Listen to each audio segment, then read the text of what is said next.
सरस्वती नमो नमः। ओम विद्यादायिनी नमो नमः। ओम हंसवाहिनी नमो नमः। ओम शनिदेवाय नमो नमः। आगे चलते बेटे, सुनिए अब बेटा। देखो बेटे, कल हमने आपको जो साइंस में उससे आगे चलाते बेटे, देखो पौधों में क्वेश्चन समझिए बेटे। पौधों में जल की हानि से संबंधित है। पहले तो क्वेश्चन का मायने समझिए। पौधों में जल की जो हानि से संबंधित क्या है। देखो बेटा, ये रंध्र होता है। क्या होता है? रंध्र, जो वाष्पोत्सर्जन के उससे नहीं बेटा समझ में। तो ये हमारे पौधों में जल की हानि से संबंधित जो हमारा वाष्पोत्सर्जन रंध्र से कमी होती है। क्या होती है बेटे? कमी होती है, हानि होती है। अगला क्वेश्चन है बेटे क्लोरोफिल। देखो बेटे, हरे भरे पौधे के लिए क्लोरोफिल के कारण हमारा पौधा क्या रहता बेटे? हरा भरा। पौधे के लिए पत्तियां। क्लोरोफिल अवशोषित करता है सूर्य का प्रकाश ऊर्जा या प्रकाश ऊर्जा। है बेटे समझ में? अगर आपको क्वेश्चन पेपर में पूछा जा रहा है बेटे क्लोरोफिल अवशोषित करता है, तो आप लिख सकते हैं, इसमें विकल्प में दिया हो तो आप प्रकाश ऊर्जा पर टिक करेंगे। किसमें बेटे? प्रकाश ऊर्जा पर। अगला क्वेश्चन है बेटे जठर ग्रंथियां उपस्थित होती हैं। जो हमारी जठर ग्रंथियां उपस्थित होती है बेटे, वो किसमें उपस्थित होती है बेटे? अमाशय में। किसमें होती है बेटे? अमाशय में। जो जठर ग्रंथियां उपस्थित होती है बेटे, वो अमाशय में उपस्थित होती है। अगला क्वेश्चन है बेटे सामान्य। क्या बेटे? सामान्य मनुष्य के मस्तिष्क का जो भार होता है, सामान्य मनुष्य के मस्तिष्क का भार, वही सामान्य का मतलब होता है बेटे नॉर्मल। नहीं बेटे समझ में? सामान्य जो मस्तिष्क का भार होता है मनुष्य का, वो बेटे 1300 से 1400 ग्राम होता है। केजी मत लिख देना, कभी विकल्प में किलो आ जाए, किलो लिख दे। ये ग्राम है। क्या है ये? ग्राम। और केजी का मतलब हुआ 1.3 और इसका 1.4 केजी। लेकिन ये ग्राम, क्योंकि 1 केजी में कितने ग्राम होते हैं? 1000 ग्राम होते हैं। तो बेटे ये 1300 से 1400 ग्राम है। सामान्य मनुष्य में मस्तिष्क का भार कितना होता है बेटे? 1300 से 1400 ग्राम। अगला क्वेश्चन बेटे मादा लिंग हार्मोन कहलाता है। मादा लिंग हार्मोन कहलाता है। तो बेटे ये एस्ट्रोजन होता है। क्या होता है बेटे? ये एस्ट्रोजन। हमारा मादा लिंग हार्मोन जो होता है बेटे, वो क्या कहलाता है बेटे? एस्ट्रोजन। ठीक है। उसके बाद है बेटे क्वेश्चन थायरॉक्सिन हार्मोन बनाने में किसकी आवश्यकता पड़ती है? थायरॉक्सिन हार्मोन बनाने में किसकी आवश्यकता पड़ती है? तो बेटे ये आयोडीन। किसकी पड़ती है बेटे? आयोडीन। जो हमारा थायरॉक्सिन हार्मोन बनाने में किसकी आवश्यकता पड़ती है बेटे? आयोडीन। उसके बाद है बेटे 2 डीएनए तंतु। जो डीएनए तंतु आपस में जुड़े होते हैं, तो बेटे वो हाइड्रोजन बंध द्वारा जुड़े होते हैं। किसके द्वारा जुड़े होते हैं बेटे? हाइड्रोजन बंध द्वारा। अगर आपसे पेपर में क्वेश्चन आ जाए कि 2 डीएनए तंतु आपस में जुड़े होते हैं या किससे जुड़े होते हैं आपस में, तो आप लिखेंगे हाइड्रोजन बंध द्वारा आपस में जुड़े होते हैं। क्लियर है बेटे? उसके बाद चलते बेटा मेंडल के अनुसार। किसके अनुसार बेटे? मेंडल के अनुसार मटर के शुद्ध लंबे पौधे का जीन प्रारूप होता है। देखो आपको सभी को पता बेटे मटर के पौधे पर प्रयोग किसने किया? मेंडल ने। नहीं बेटे समझ में? उसने लंबे पौधे, बौने पौधे, मैंने उसका आपको पूरा बताया। बीज का आकार उन्होंने दिया। नहीं बेटे समझ में? पत्तियों का रंग उन्होंने दिया। पौधे लंबे और छोटे पौधों के बारे में पूरा बताया। तो उन्होंने बेटे किसके पौधे पर वो किया बेटे? मटर के पौधे पर उन्होंने प्रयोग किया था। लेकिन क्वेश्चन ये है बेटे मेंडल के अनुसार मटर के शुद्ध लंबे पौधे का जीन क्या होता है? तो बेटे ये डबल टी।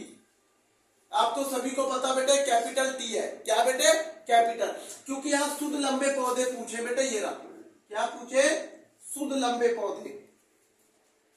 अगर मटर के शुद्ध लंबे पौधे का जीन पूछा जाए तो बेटे डबल टी जो हमारी कैपिटल होती है। अगर यही बेटे अगर बौने पौधे का जीन पूछ लिया जाता तो बेटे स्मॉल डबल टी लिखते आप। क्या लिखते बेटे? Small double T. ये ध्यान रखना पेपर में कि बेटे लंबे पौधे का पूछा उसने या बेटे बौने पौधे का जीन का प्रारूप पूछा। कहीं बौने पौधे में डबल टी कैपिटल वाली मत लिख देना। बौने पौधे में बेटे ये लिखी जाती है, ये टी बौने पौधे में। किसमें बेटे? बौने पौधे के जीन में। ये ध्यान रखना बेटे, ये बौने पौधे के लिए है और ये बेटे लंबे पौधे के लिए। किसके है? मटर के। लंबे पौधे का जीन क्या होता बेटे? Capital double. क्लियर है? अब आगे चलते बेटे, इसे मैं मिटा रहा हूं बेटे। मुझे बताइए बेटे हमारे शरीर में, जो मनुष्य के शरीर में कितनी हड्डियां पाई जाती है बेटे?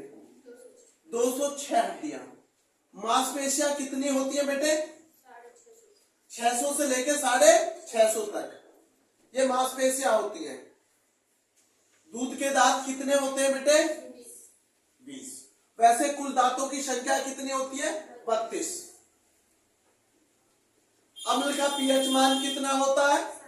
7 से कम। अम्ल का पीएच मान किससे कम होता?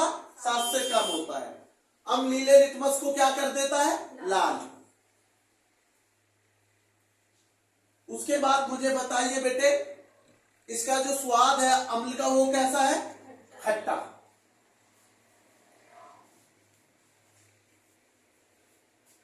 अब पूछता हूं मैं शुद्ध जल का पीएच मान कितना है?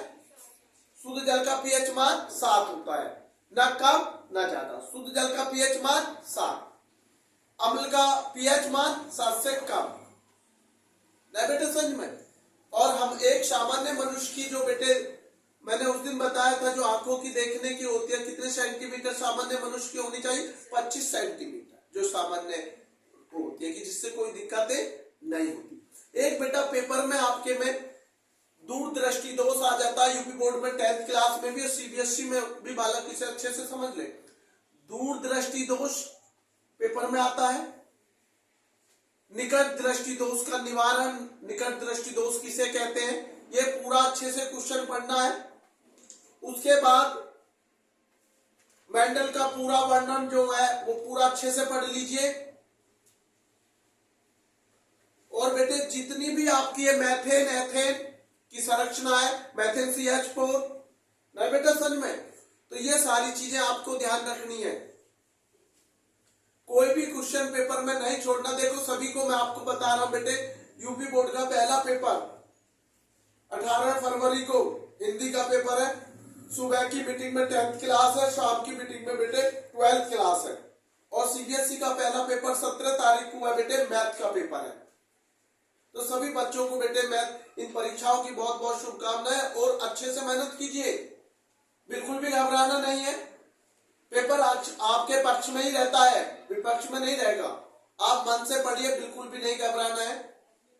और ज्यादा से ज्यादा बेटे एक चीज का विश्वास कीजिए, लिक्विड को ज्यादा, पानी वगैरह ये ज्यादा पिया करो, खाना थोड़ा कम लिया करो, जिससे कि बेटे नींद कम आए और आपका शरीर बेटे एनर्जी से भरा रहे। तो इसलिए एक पढ़ाई के साथ साथ बेटा आपको ये ज्ञान होना चाहिए कि किस चीज से हमें अपने बॉडी को फिट रखना है।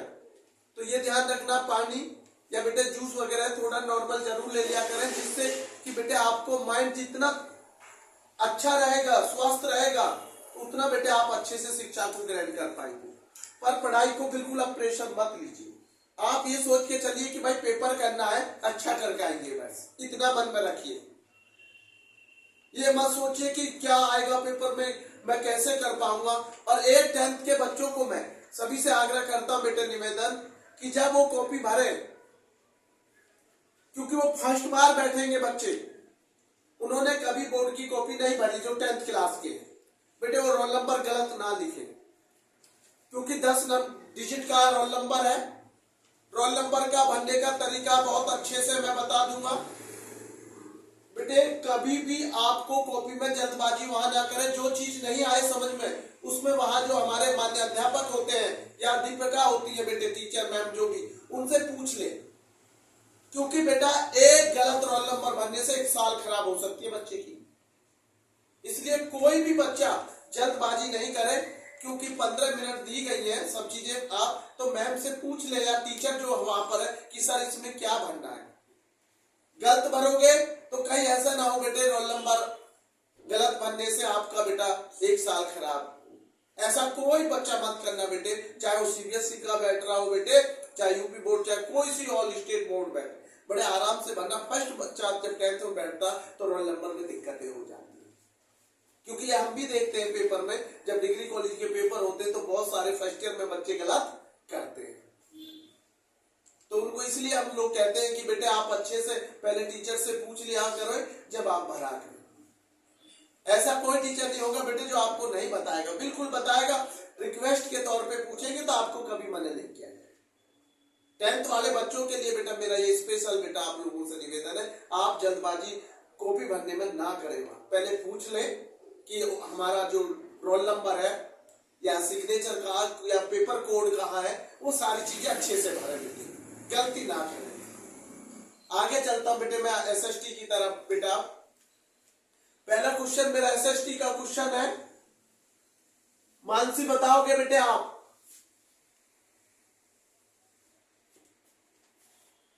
ये बताइए बेटे, भारत का, मैंने आपको बताया था कल कि भारत का प्रथम गृह मंत्री कौन बना था।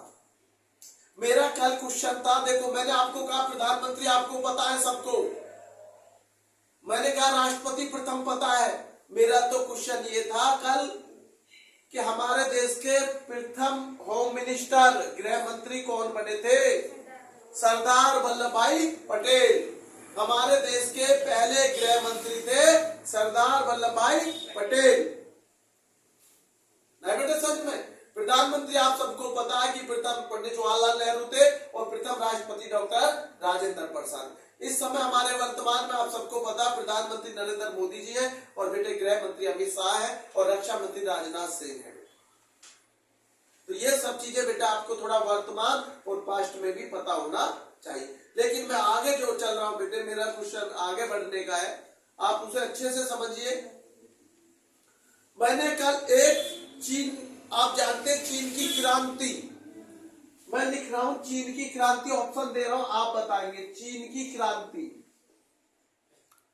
चीन की क्रांति कब हुई, बताइए चीन की क्रांति कब हुई।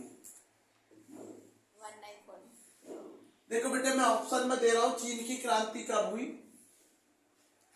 वैसे तो बेटे चीन की क्रांति एक बार मैंने बताया था, सबसे पहले 1911 में एक वो था जो बेटे मैंने कहा हमारे भारत की राजधानी कोलकाता से दिल्ली बनाई गई थी 1911। लेकिन इसमें ऑप्शन बदले हुए हैं तो आप इनमें ऑप्शन के अनुसार आंसर देंगे। 1911 इसमें है ही नहीं ऑप्शन में। देखिए बेटे मैंने लिख दिया 1942, बी में 1949, सी में बेटे 1951 और डी में इनमें से कोई नहीं, इनमें से कोई नहीं। बालक तुक्का में सबसे ज्यादा इसको लिखना पसंद करता है। जब उसे तुक्का मारना होता, पता नहीं होता कि आंसर राइट क्या है, तो ये ज्यादा लिख देता है इनमें से कोई नहीं। लेकिन उसे पहले ये समझ लीजिए इनमें से कोई नहीं का मतलब है आपका बेवकूफ ज्यादातर बनाया जा रहा है, आंसर ज्यादातर इनमें से ही मिल जाते हैं। तो देखो बेटे चीन की क्रांति कब हुई, 1942 में। तो मैं एक चीज कह रहा हूं, भारत छोड़ो आंदोलन चला था। भारत, देखो मैं इन डेट के बारे में बता रहा हूं। 1942 में किसने आंदोलन चलाया था, गांधी जी ने, भारत छोड़ो आंदोलन। लेकिन मेरा क्वेश्चन तो यह है चीन की क्रांति कब हुई, तो 1949 में। ये है राइट, 1949 इसमें हुई थी बेटे चीन की क्रांति, 1949। नहीं बेटा फिशन में अगर ऑप्शन में ये दे रखे हैं तो किस पे टिक करोगे, 1949, चीन की क्रांति 1949।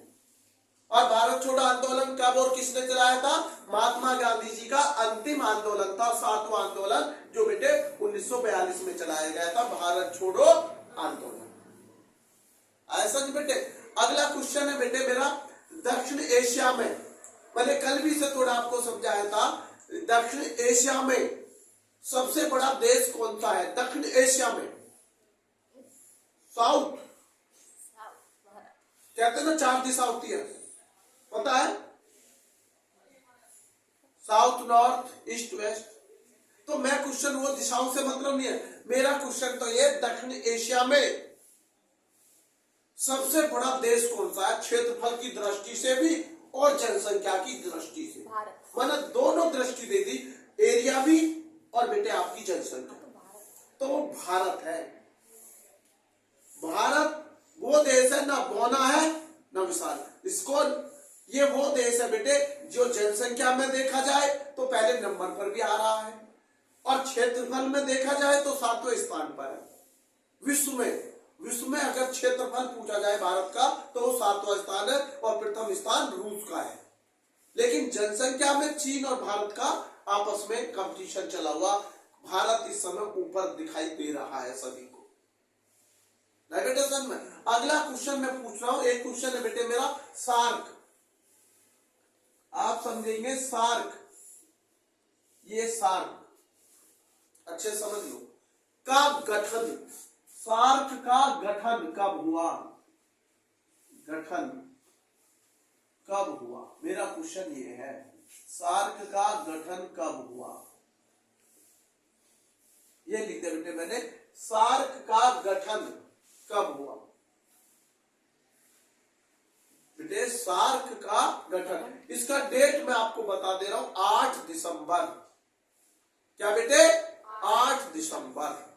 अगर आपसे ऑप्शन में पूछ लिया जाए, देखो समझ लो, अगर सन में दे रखा मैं सन भी बताऊंगा बेटे, आपको अगर डेट दे दे, मानो उन्होंने दे दिया बेटे ऑप्शन में, एक में दे दिया 8 सितंबर, क्या दे दिया, एक में दे दिया बेटे आपको बी में 8 अक्टूबर, बड़ा कठिन हो जाता फिर आंसर, क्योंकि आप तो 8 ज्यादा रख लेंगे, 8 नवंबर, और बेटे डी में 8 दिसंबर, नहीं बेटे सन में।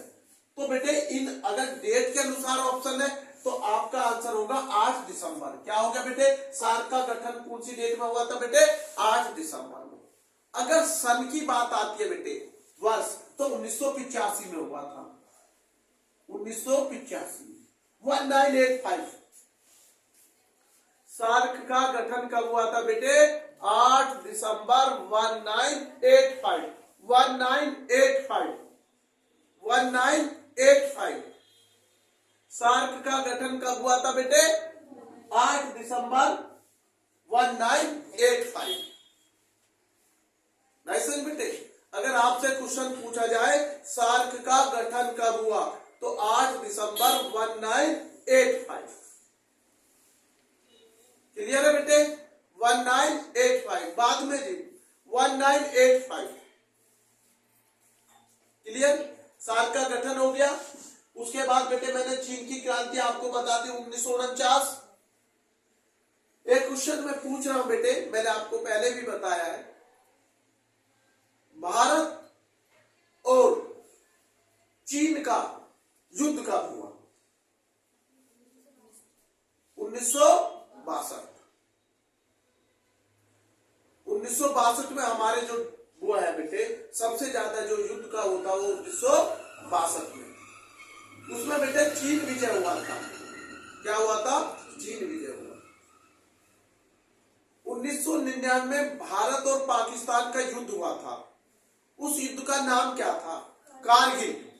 क्या था बेटे, कारगिल, जो 1999 में हुआ था, 1999। उस समय हमारे देश के प्रधानमंत्री थे अटल बिहारी वाजपेयी जी। 1999 उसमें हमारा भारत विजय हुआ है। ये कश्मीरी मुद्दाओं का विवाद है बेटे, आतंकवाद सबसे ज्यादा पाकिस्तान देता है। ये आतंकवाद और कश्मीर का जो विवादित मुद्दा है, ये कितनी सेना बेटा हमारी, कितने शहीद लोग हो जाते हैं। जाके अटल बिहारी वाजपेयी बेटा हमेशा चाहते थे उस समय शांति से सब चीजें हो। उन्होंने पाकिस्तान के लिए बस भी चलाई बेटे, लेकिन उन्होंने उनके साथ अच्छा व्यवहार नहीं किया। उसका अंजाम बेटा उन्होंने एक युद्ध का नाम दिया कारगिल, जिसमें बेटे हमारे बहुत सारे शहीद हुए। और बेटा सबसे बड़ी बात मैं आपको एक चीज बता रहा हूं बेटे, उन क्रांतिकारियों या बेटा उन शहीदों के लिए बेटे आज का दिन 14 फरवरी 2019 में बेटा एक ब्लैक डे हमारे देश के लिए, उसमें हमारे 44 सैनिक शहीद हुए थे बेटे, जिसे पुलवामा नाम दिया गया। तो बेटे इस दिन को कभी भुलाया नहीं जा सकता। 14 फरवरी 2019 में बेटे हमारे 44 भारत माता के सपूत शहीद हुए थे पुलवामा हमला में। तो इसे कभी भुलाया नहीं जा सकता बेटे। उनकी बेटे जो उन्होंने देश के लिए किया उसका कोई मूल्य नहीं होता बेटे, वो अनमोल है।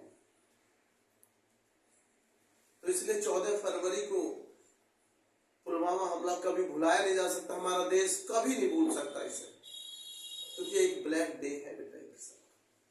उन परिवार से पूछे जब वो तिथि आती होगी आज, तो उन्हें वो कितना याद आती होगी। हम लोग केवल महसूस करते हैं, लेकिन बेटा उसको सहन करते हैं। आप समझिए। तो इसलिए कहता हूं उन सैनिकों पर हमें कितना गर्व होता है बेटा, जो देश के लिए शहीद होते हैं। तो इसलिए बेटे मैं आगे बढ़ता हूं बेटे। आपको सार्क का गठन कब हुआ बेटे? 8 दिसंबर 1985 में। मैं ये पूछना चाह रहा हूं बेटे, आप सार्क का मुख्यालय, हेड ऑफिस, मैं एक क्वेश्चन ये भी पूछा जा सकता है बेटे, सार्क का मुख्यालय कहाँ है या हेड ऑफिस? बेटे मैं आपको, बहुत से बच्चे इंग्लिश में बहुत जल्दी, सार्क का हेड ऑफिस कहाँ है बेटे, या सार्क का सचिवालय कहाँ स्थित है? सार्क का मुख्यालय कहाँ या सचिवालय कहाँ है बेटे? सार्क का काठमांडू में है, जो नेपाल में। काठमांडू आप सबको पता है, काठमांडू कहाँ है? नेपाल में। अगर सार्क का मुख्यालय या सचिवालय पूछा जाए बेटे, तो उसका आंसर लिखेंगे काठमांडू, नेपाल में। और गठन मैंने आपको बता दिया बेटे, 8 दिसंबर 1985, 1985। नहीं बेटे समझ में? मुख्यालय कहाँ बेटे इसका? नेपाल में, काठमांडू। किसका मुख्यालय काठमांडू, नेपाल में? सार्क। 8 दिसंबर 1985 में किसका गठन हुआ? सार्क। दक्षिण एशिया का सबसे बड़ा देश कौन सा है? चीन की क्रांति कब हुई? 1949। यूरोपीय संघ की स्थापना कब हुई? 1993 में। कल मैंने बताया था यूरोपीय संघ की स्थापना कब हुई, 1993। नाटो संगठन बताया था मैंने, नाटो संगठन क्या है? राजनीतिक और सैन्य संगठन, राजनीतिक और सैन्य संगठन। तो ये क्वेश्चन आपको याद होने चाहिए। और कल बेटे मैंने जिन क्वेश्चनों का आंसर के लिए बोला है, बहुत कम बच्चों ने वो दिए बेटे, मुझे वो आंसर चाहिए। बेटे आप समझिए, ये आपके हित में है। जितना समय आप शिक्षा को देंगे, उतना शिक्षा आपका सम्मान करेगी, ये देखना बेटा। अब मैं अगला क्वेश्चन पूछता हूं बेटे, दक्षिण एशिया, देखो दक्षिण एशिया के 2 सबसे छोटे देश, बड़े देश तो आपने बता दिया मुझे दक्षिण एशिया का। दक्षिण एशिया का सबसे बड़ा देश भारत, बता दिया आपने, मैंने मान लिया। मैं तो ये पूछना चाहता हूं, दक्षिण एशिया के सबसे 2 छोटे देश, जो सबसे छोटे देश हैं, उनका नाम बताइए। क्षेत्रफल के आधार पर बताइए मुझे। मैंने पूछा दक्षिण एशिया के क्षेत्रफल की दृष्टि से सबसे छोटे 2 देश बता दीजिए। एक तो बेटे मैं आपको बता रहा हूं भूटान। क्या है बेटे सबसे छोटा देश? भूटान। किसका? एशिया का जनसंख्या की उसमें बेटे सबसे छोटा देश क्या होगा बेटे? भूटान। उसने 2 देश पूछे। क्या देश पूछे बेटे? भूटान और एक है मालदीव। ये लिख दिया मैंने, मालदीव, ये लिख दिया। ये 2 बेटे हमारे एशिया के सबसे छोटे देश है क्षेत्रफल की दृष्टि से। और सबसे बड़ा देश आपको मैंने बता दिया भारत। क्योंकि बेटा मेरे 2 लक्ष्य होते पे उसमें कि एक बार बड़ा तो एक बार छोटा, क्योंकि क्वेश्चन या तो बड़ा पूछ लिया जाएगा या छोटा। अगर एक पूछे छोटा, भूटान लिख दीजिए। जरूरी कोई पेपर में 2 पूछे, वो आपसे ऑप्शन में तो एक ही आएगा, तो बेटे भूटान लिख देंगे। भूटान नहीं ऑप्शन में मालदीव है, तो मालदीव पे टिक लगा दीजिए। ये क्या है भूटान? ये एशिया के सबसे छोटे देश। किसके आधार पर? क्षेत्रफल के आधार, एरिया के आधार पर। क्लियर है बेटे?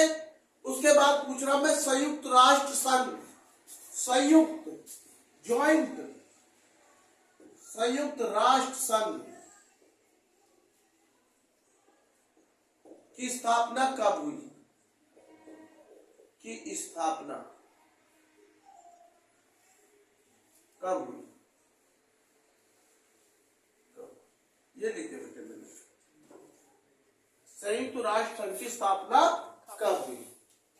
मैंने क्वेश्चन पूछा है संयुक्त राष्ट्र संघ की स्थापना कब हुई। मैंने ऑप्शन दिया आपको, सुनिए।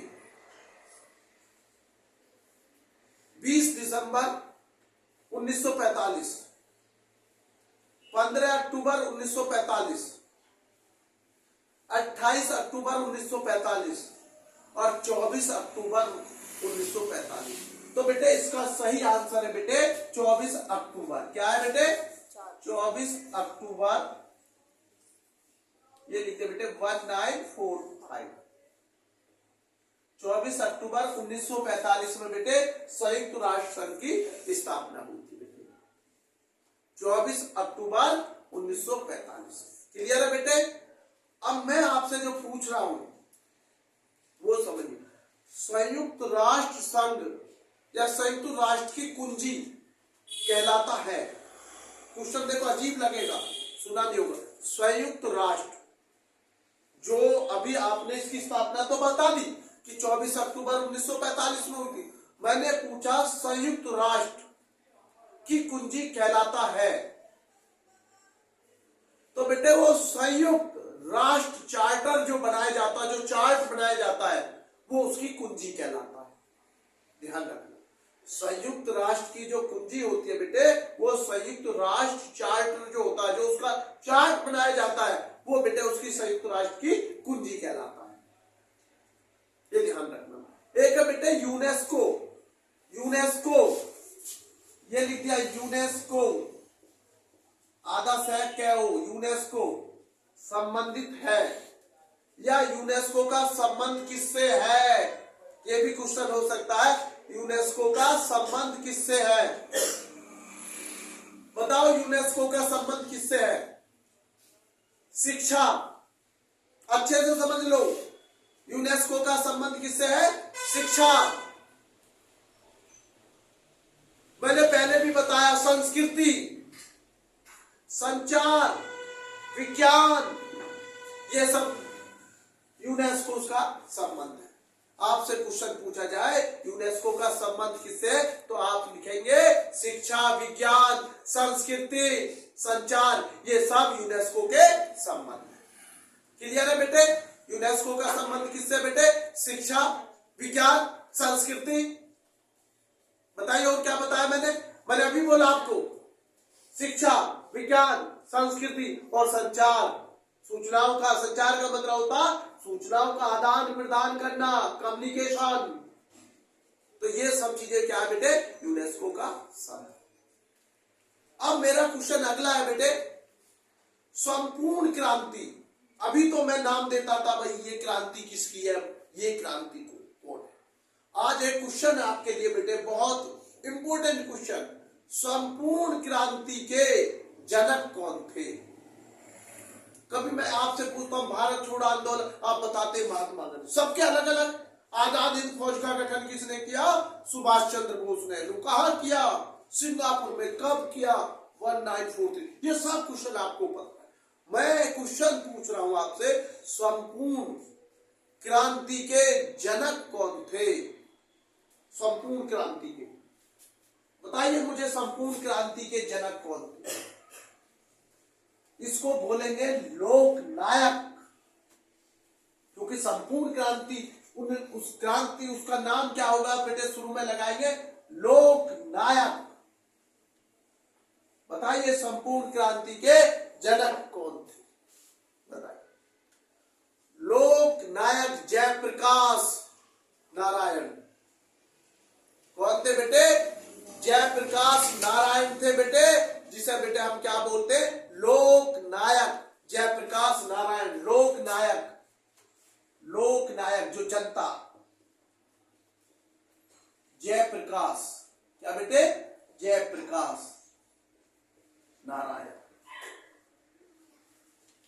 ये है बेटे संपूर्ण क्रांति के पिता लोकनायक जयप्रकाश नारायण। कौन है लोकनायक जयप्रकाश नारायण? संपूर्ण क्रांति के जनक। शॉर्ट में इन्हें जेपी भी बोल देते, ध्यान रखना। जेपी जयप्रकाश, जेपी नारायण, तो आप समझ जाना जेपी नारायण किसको बोला जा रहा? लोकनायक। ये जेपी नारायण, जेपी नारायण लोकनायक। तो बेटे संपूर्ण क्रांति के पिता कौन थे बेटे? लोकनायक जयप्रकाश। भारत के संविधान का संस्थापक कौन है? भारत के संविधान के क्वेश्चन में बदलूंगा, भारत के संविधान जो हमारा भारत का संविधान है उसका संरक्षक कौन है? कौन उसकी रक्षा का वो करता है? बताइए कौन है उसका रक्षक? भारतीय संविधान का रक्षक कौन है? संरक्षक कौन है जो उसकी संविधान को हमारी गरिमा बनाए रखता है? सुप्रीम कोर्ट, सर्वोच्च न्यायालय। आप समझ लीजिए क्वेश्चन क्या कह रहा है। क्वेश्चन कह रहा भारत के संविधान की जो रक्षा करता है या उसका संरक्षक कौन है? तो वो बेटे हमारे देश का सर्वोच्च न्यायालय, जिसे सुप्रीम कोर्ट, भारत का जो सुप्रीम कोर्ट है वो कहाँ है? नई दिल्ली। क्योंकि हमारे संविधान के खिलाफ कोई भी चीज होगी तो बेटे वहां सुप्रीम कोर्ट उसका न्याय करता है। आपसे पूछ ले जाके, आपको सभी को पता भारतीय संविधान के संस्थापक किसने लिखा? वो सब जानते, भीमराव अंबेडकर ने लिखा। लेकिन आपको ये नहीं पता था भारत के संविधान का रक्षक कौन है, संरक्षक कौन है? तो बेटे वो हमारा सुप्रीम कोर्ट, जो सर्वोच्च न्यायालय हमारी नई दिल्ली में। बेटे सच में ये क्वेश्चन आपको पता होना चाहिए, क्योंकि क्वेश्चन बदलेंगे तो, लेकिन आप बदलने के लिए तैयार रहिए। संविधान की धारा, ये सब बच्चे आपके सामने हुआ है सब कुछ जो मैं क्वेश्चन पूछना। जो हमारे संविधान की धारा 370, सभी जानते संविधान की धारा कौन सी बेटे? 370 कब समाप्त की गई? क्वेश्चन समझ लीजिए, आप सभी को पता है कि 370 भारत से हटा दी गई है, कश्मीर से। ये सब कश्मीर का मामला है। संविधान की धारा 370 कब समाप्त की गई बताइए? 5 अगस्त 370 धारा कब समाप्त की गई? मैंने ये लिख दिया शॉर्ट में, कब समाप्त की गई? कब समाप्त की गई 370 धारा, जो हमारे संविधान की क्या है बेटे? 370 धारा, संविधान की 300 धारा कब समाप्त की गई बताइए? कौन बच्चा बताएगा? बताइए। 5 अगस्त। बहुत 5 अगस्त 2019। 2019 इस धारा को समाप्त करने के लिए हमारे गृह मंत्री अमित शाह का बहुत बड़ा योगदान,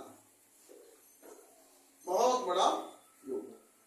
प्रधानमंत्री नरेंद्र मोदी जी का भी बहुत बड़ा योगदान। नहीं तो संविधान से धारा इतनी जल्दी नहीं करती। क्योंकि बेटे ये 370 धारा कब समाप्त की गई बेटे?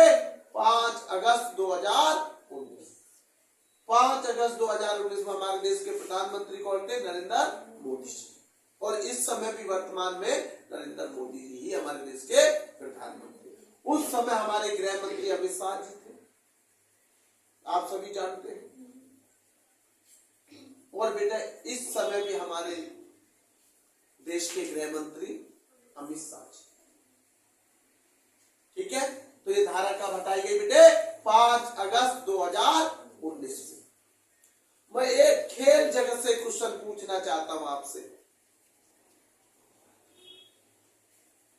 सुशील कुमार किस खेल से संबंधित है? देखो मैं ऑप्शन दे रहा हूं, आप समझ लीजिए। मेरा क्वेश्चन है, आप समझिए। सुशील कुमार किस खेल से संबंधित है?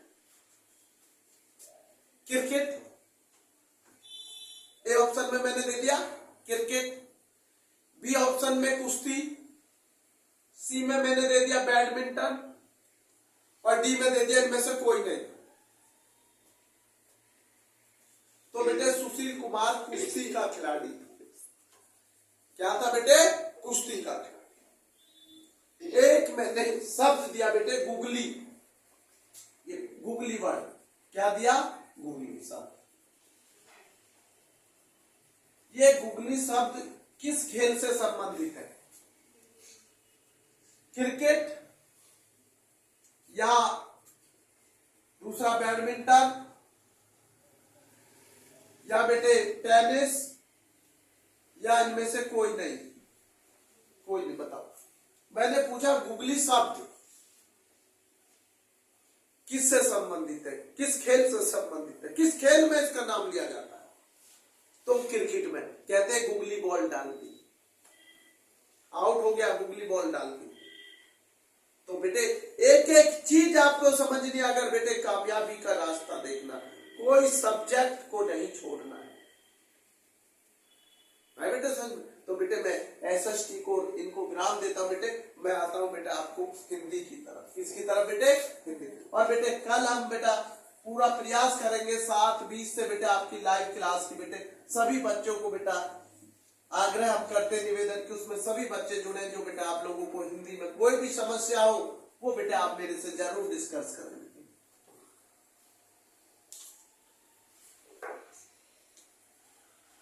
बेटे हिंदी में मेरा पॉइंट है बेटे आपके लिए। सबसे पहले मैं आपको बेटा पहले 5 मुहावरे आपको मैं बताऊंगा और आपसे भी पूछूंगा बेटे।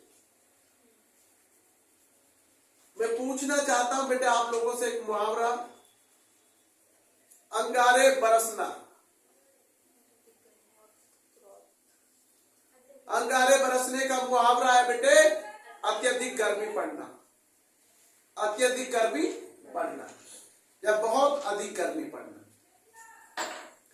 जरूरी नहीं होता कि हम सेम वर्ड याद करें। अत्यधिक, बहुत अधिक गर्मी। क्योंकि बेटे जब अंगारे बरसने का मतलब समझिए तो गर्मी से जुड़ा हुआ। मेरा इसी से दूसरा मुहावरा है आग बबूला होना। आग बबूला हो, कहते ना आग बबूला हो रहा है यार। गुस्सा करना, भड़कना,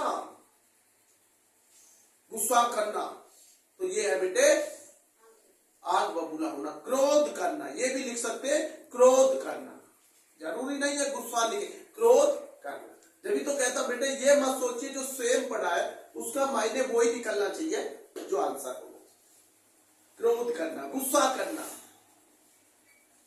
अगला क्वेश्चन है बेटे मेरा, अच्छे से समझना। जैसे कहते ऊंट के मुंह में जीरा, अपर्याप्त वस्तु।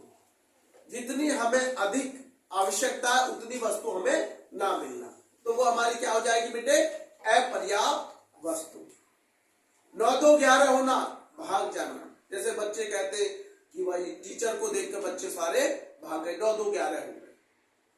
आंखों का तारा बहुत प्यारा, अत्यंत प्यारा। ना बेटा समझ में? तो कुछ चीजें हमें बेटे मुहावरे से बहुत कुछ सीखने को मिलती है। एक क्वेश्चन मैं आपसे पूछ रहा हूं बेटे, हास्य रस। क्या बेटे? हास्य रस। किसी के शरीर की बनावट और पहनावे से जो हंसी उत्पन्न होती है उसे हास्य रस कहते हैं। किसी के शरीर की बनावट और पहनावे से जो हंसी उत्पन्न होती है बेटे उसे हास्य रस कहते हैं। किसी के शरीर की बनावट और पहनावे से जो हंसी उत्पन्न होती है उसे हास्य रस कहते हैं। जैसे लाल लाल मुंह के बंदर, लाल लाल मुंह के बंदर कूद पड़े लंका के अंदर। बेटे समझ में? एक बेटे मेरा अनुप्रास अलंकार है। क्या है बेटे? अनुप्रास अलंकार। जहां व्यंजनों की बार बार आवर्ती होती है। जहां व्यंजनों की बार बार आवर्ती होती है उसे अनुप्रास अलंकार कहते हैं। जहां व्यंजनों की बार बार आवर्ती होती है उसे अनुप्रास अलंकार कहते हैं।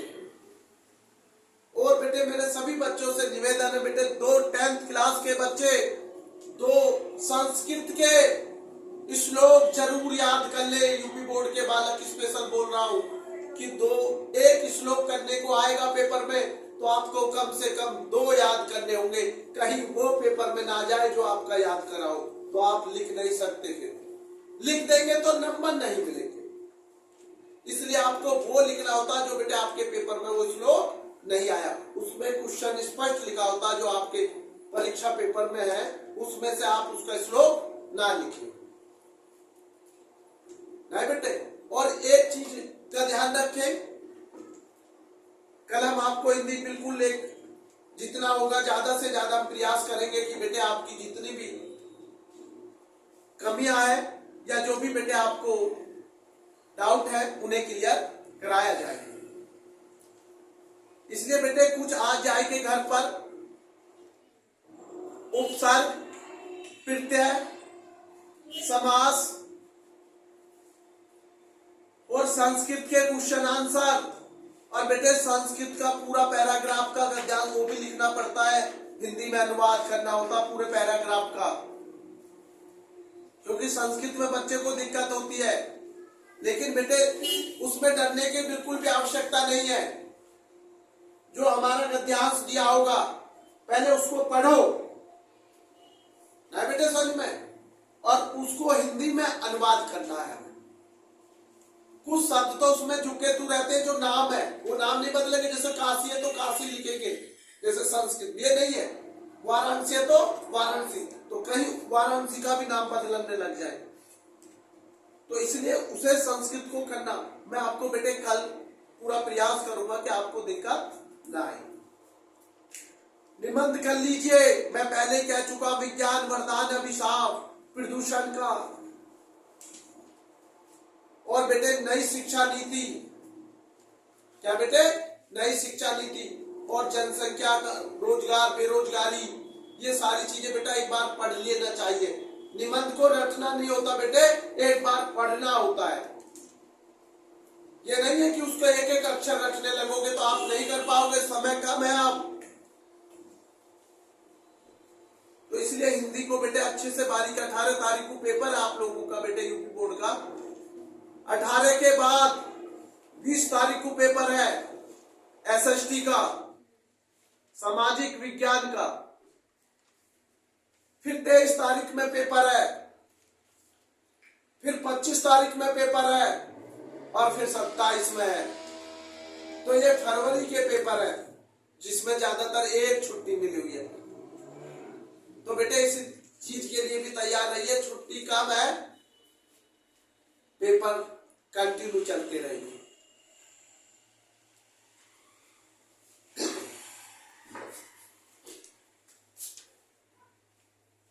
मैथ पे आइए बेटे।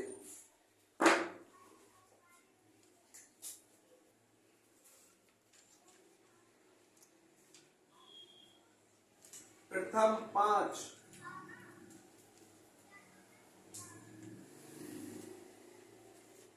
सम संख्या संख्याओं का समांतर माध्य ज्ञात कीजिए।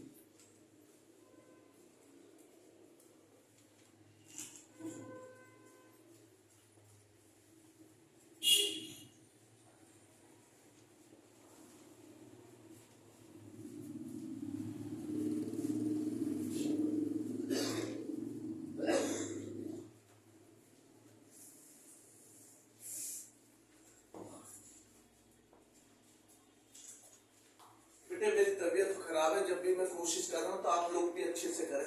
प्रथम 5 सम संख्याओं का समांतर माध्य। देखो बेटे प्रथम 5 सम संख्या को लिखिए, 2 4 6 8 10। सम का मतलब होता बेटे जो 2 से पूर्ण रूप से कट जाए, जिसमें 2 का डिवाइड चला जाए। 2 1 जा 2, 2 2 जा 4, 2 3 जा 6, 2 4 जा 8, 2 5 जा 10, पूरा पूरा जा रहा। ठीक है बेटे, ये कौन सी संख्या होती है बेटे? सम संख्या, जिन्हें इंग्लिश में बोलते हैं इवन। सम को क्या बोलते हैं बेटे? इवन। और जो बेटे हमारी विषम होती है वो 1 3 5 7 9। तो मैंने आपको 2 + 4 + 6 + 8 + 10 और अपॉन बेटे कितना होगा? 5। पदों का योग बटे पदों की संख्या। मैं शॉर्ट में आपको समझा रहा हूं बेटे, जो हमारे पदों का योग है उसमें किसकी संख्या देनी है बेटे? जो हमारी सब संख्याओं को गिन के उसका डिवाइड कर देंगे। जोड़ लो बेटे, 4 2 6 6 6 12 12 8 20 20 और 10 30। तो बेटे कितना टोटल हो गया बेटे? 30। और ये हमारी संख्या कितनी है? 5। तो इसका हम बेटे समांतर माध्य निकल के आ गया बेटे 6। कितना आ गया बेटे? समांतर माध्य 6।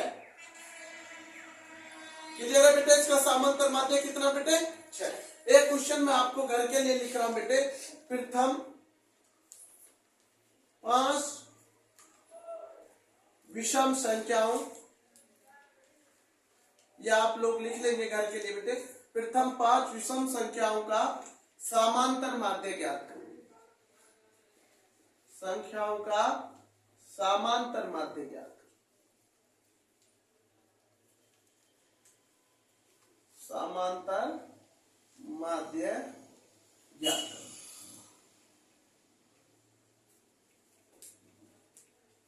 ये बेटे आप घर से करके बेटे मेरे को कमेंट में इसका आंसर भेजेंगे। प्रथम 5 विषम संख्याओं का समांतर माध्य। टाइम कितना होगा बेटे? अभी क्वेश्चन हो जाएगा बेटा, अभी 3 4 5 मिनट में क्वेश्चन एक।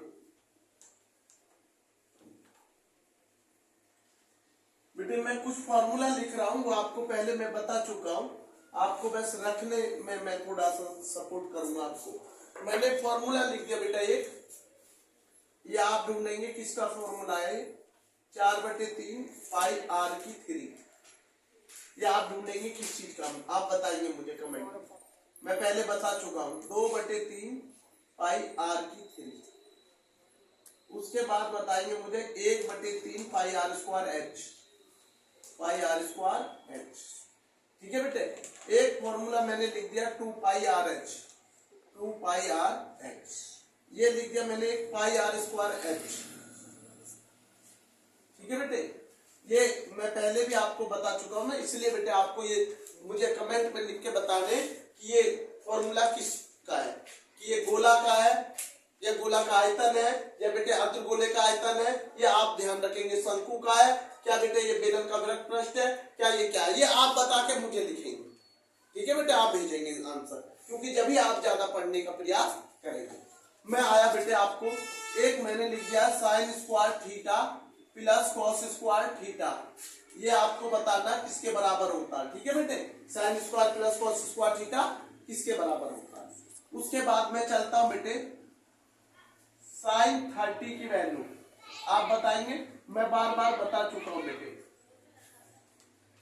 tan 60 की वैल्यू, ठीक है बेटे। फिर बेटे cot 60 की वैल्यू। ये क्वेश्चन आप बेटे आज हल करके आपको मेरे को भेजने बेटे आप सब। ये मैं कई बार समझा चुका हूं, इसलिए बेटे मैं आज इसको हल नहीं करूंगा, आप करेंगे। जब भी नहीं आएगा तो बेटे उसका आंसर मैं दूंगा। मैं आगे चलता हूं बेटे। मैंने एक दिन आपसे बेटे जो ताश के पत्ते हैं वो कितने बताए थे बेटे? Total cards 52। एक ताश की गड्डी में कितने पत्ते होते हैं बेटे? 52, टोटल 52। मैं जो पूछ रहा हूं आपसे, लाल पत्तों की त्रियाक्ता बताइए। लाल पत्तों की त्रियाक्ता, जो ताश की गड्डी है उसमें लाल पत्ते की त्रियाक्ता ज्ञात कीजिए। लाल पत्ते की त्रियाक्ता कितने होते हैं बेटे? लाल पत्ते मैं पहले कह चुका हूं। टोटल कार्ड कितने होते हैं? 52। टोटल कार्ड्स कितने होते हैं बेटे? 52, 52। उसमें से बेटे 26 होते हैं रेड। कितने होते हैं? रेड। और 26 होते हैं बेटे ब्लैक। ये मैं पहले बता चुका हूं, आपको समझा रहा हूं। जो बच्चे लाल पत्ते की त्रियाक्ता पूछी है, मैंने लिख दिया टोटल कार्ड कितने? 52। रेड कितने? क्या पूछा आपसे? लाल पत्तों की त्रियाक्ता। तो 26/52 क्या हो गया? टोटल हमेशा नीचे लिखा जाता और जिसकी पूछी जाती है प्रियता जो घटना घटित हुई है या ना घटना घटित होने का वो ऊपर रखी जाएगी टोटल। तो बेटे इसे 1/2 लिख दूं क्योंकि बेटे 26 जा 20 और 26 जा 52 तो 1/, ये क्या निकल के 1/2 लाल पत्ते की प्रियता। क्या निकल के आए बेटे? लाल पत्तों की प्रियता। वही क्वेश्चन अगर आपसे पूछ लिया जाए काले पत्तों की प्रियता, क्योंकि कुछ बच्चे तो रखते हैं भूल जाते हैं, काले पत्ते की प्रियता, ये भी बेटा सेम आंसर आएगा, कोई भी इस पर डिफरेंट नहीं होगा क्योंकि बेटा ये भी 26 पत्ते ही होते 52, क्योंकि ये भी बेटे मैंने लिख रखा ब्लैक, ये काले पत्ते हो गए बेटे ये, और ये लाल पत्ते हो गए। अगर यूपी बोर्ड में रेड और उसमें कोई बच्चे को दिक्कत हो, ये बेटे लाल पत्ते, ये टोटल पत्ते हैं बेटे। एक ताश की गड्डी में कितने पत्ते होते हैं बेटी? 52, जिसमें से बेटे 26 हमारे लाल है और 26 बेटे काले। अगर लाल की प्रियता पूछी जाए तो भी 1/2 आएगी और बेटे काले पत्ते की प्रियता पूछी जाए तो भी। अब मैं इसमें से आपको पूछ रहा हूं बेटे, ईंट के पत्तों की प्रियता, किसकी बेटे? ईंट के पत्तों की प्रियता। एक क्वेश्चन क्या है मेरा अच्छे से समझिए, एक ताश की गड्डी में 52 पत्ते हैं, क्वेश्चन मौखिक समझिए, एक ताश की गड्डी में कितने पत्ते हैं बेटे? 52 पत्ते। बेटे समय देखते रहना बेटे, एक ताश की गड्डी में बेटे कितने पत्ते बेटे? 52, 52। उसने क्वेश्चन मैंने अभी आपसे पूछा, ईंट के पत्तों की प्रियता ज्ञात कीजिए। ईंट डायमंड किसकी बेटे? आपको पता है ईंट का रंग लाल होता है, ये तो आपको पता ही ईंट का रंग लाल होता है, और पान के पत्तों का रंग भी लाल होता है। तो मैंने क्वेश्चन क्या पूछा बेटी आप लोगों से? ईंट के पत्तों की। तो ईंट के पत्ते कितने? 13 है और टोटल कितने बेटे? 52। तो बेटे ये आंसर आप कर लीजिए, कितना बैठेगा? 1/4, क्योंकि बेटे 13 बन जा 13, ये 4 बार तो 1/4, क्योंकि 13 का टेबल पढ़ लीजिए, 13 का टेबल पढ़ेंगे तो 52 4 बार कट जाएगा बेटे, 4 बार, तो कितना बचा? 1/4। अगर आपसे पूछ लिया जाए बेटे कि ये मैंने जो बताया ईंट के पत्तों की, तो 1/4। अगर आपसे बेटा पूछ ली जाए पान के पत्तों की प्राप्त, वो भी बेटा 1/4, क्योंकि वो भी 13 होते हैं बेटे सर। और सर अगर चिड़ी के पत्तों की पूछ लिया जाए, क्योंकि चिड़ी होती है काले पत्तों में, तो बेटे वो भी 13/52 का मतलब 1/4। तो घबराना नहीं है किसी भी सवाल से। अगर आपसे पूछ लिया जाए तस्वीर के पत्तों की प्रियता, तो बेटे तस्वीर जो होते हैं बेटे, जो फेस कार्ड होते हैं बेटे 52 में, वो 12 होते हैं बेटे। कितने होते हैं? 12। तो बेटे आप उसे लिख देंगे 12/52, उसे काट लेना बेटे, 4 से कट जाएगा, इसे काट लो बेटे, 4 तिया 12, और ये बेटा काटा 4 बन जा 4 और ये 13, तो 3/13 आया बेटे इसका आंसर। तो सर किसका आया? फेस कार्ड का। किसका बेटे? Face card.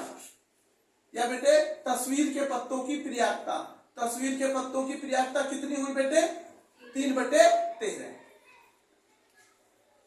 आया बेटे संग में ये चीजें।